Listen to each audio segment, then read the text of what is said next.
Are you all excited? Thinking about this project? Okay. The bus full of Wake Forest students is stopping at a place it's never stopped before. When I told people that I was going to Wake Forest for engineering, they were like, what?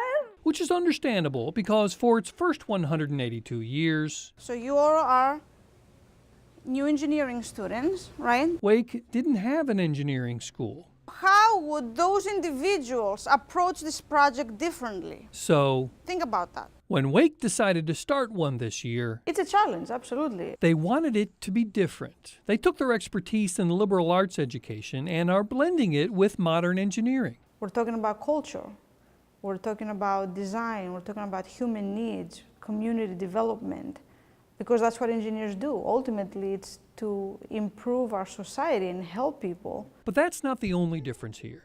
Plus, there's not really much gravity up there. If you look around, you'll notice that roughly 40% of the engineering student body is female. That's more than double the national average.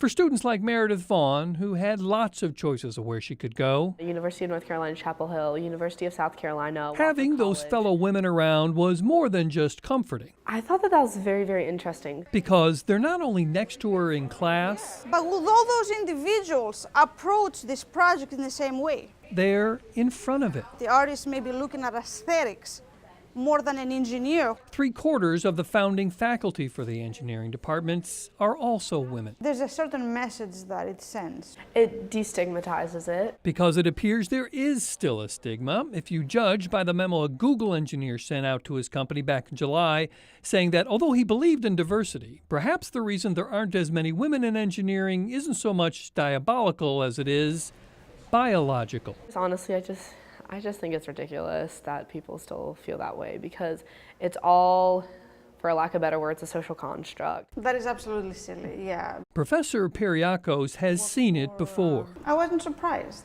There's embedded cultures in male-dominated fields. Certainly IT is another male-dominated field where there's biases that exist. Think about that toolbox we talked about last week. But maybe this new school of engineering has taken the first step in a long journey to bring down those walls. Go deeper. Bob Buckley, Find that reasoning, find those examples, find that evidence. Fox 8 News.